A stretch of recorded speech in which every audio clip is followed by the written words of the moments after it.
Alright, today I'm going to share with you how DNA replicates.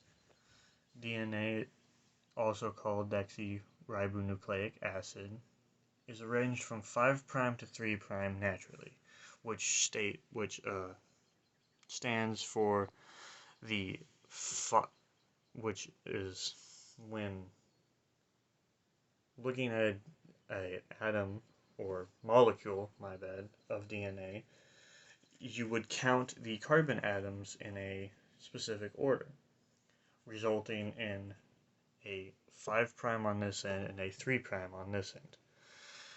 And since DNA is arranged in a very specific way, this one is 5' to 3', and this one is 5' to 3'. Well, actually, technically, it's 3' to 5', but how DNA replicates is 5' to 3', very specifically. Now, most of the time, DNA is all jumbled up and hard to read and get to. So, what we have is topoisomerase, which is this thing here. In this case, it's a small ring. The exact shape is not exactly like this, but what this does is very simple. It comes into the DNA.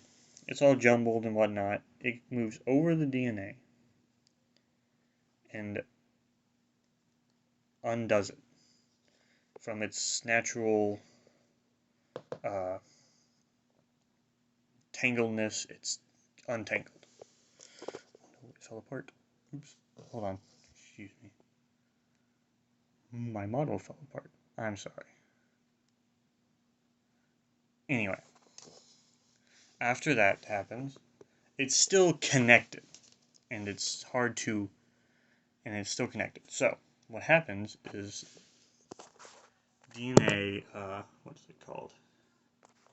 Helicase comes in, which would be this thing here. The shape is often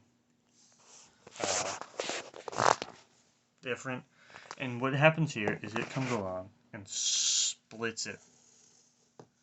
It splits up the DNA and makes it accessible for, specifically, DNA primase, which is this bad boy here.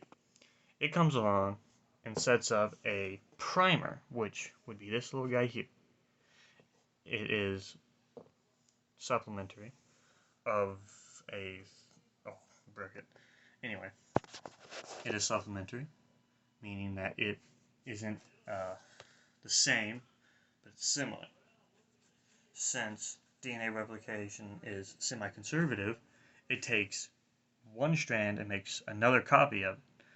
And while DNA primase is on this end, another version is on this end, which, while this is moving, DNA primase is doing its job here. So, where is it? And, yes, DNA primase also places one near the middle, and after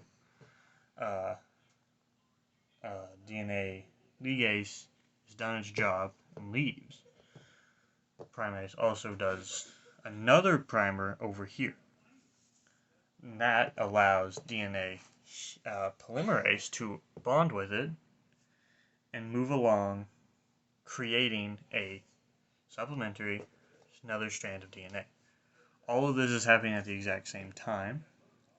I'm just making a mess of everything. Oops. Anyway, and after DNA polymerase gets done, you get two identical copies of DNA. So, to summarize, first off, DNA topoisomerase, hard word to say, unjumbles it, allowing DNA ligase to undo it, allowing the DNA primase to attach primers, allowing DNA polymerase to attach and make new strands. But Interesting to note, back before we get two full strands, back when we have one strand, DNA primase has to have multiple sections added, or multiple primers added, so DNA polymerase can continue working. Since DNA polymerase works as 5' to 3', it's very difficult for it to work backwards.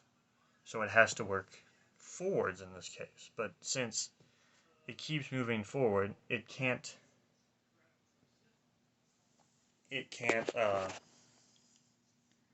leaves gaps between them. So when so after DNA polymerase makes this section, it would move over to this section and make it. But it can't just connect. It needs another polymer, well, not polymer, enzyme called DNA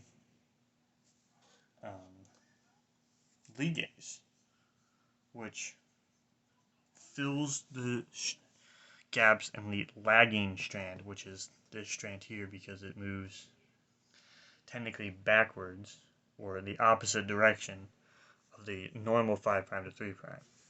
The 3' to 5' is known as the lagging strand, while this one is just the leading strand. It's known as the leading strand. Other than that, this information was brought to you by Khan Academy and ThoughtCo. They provide good information about many things. Other than that, good luck.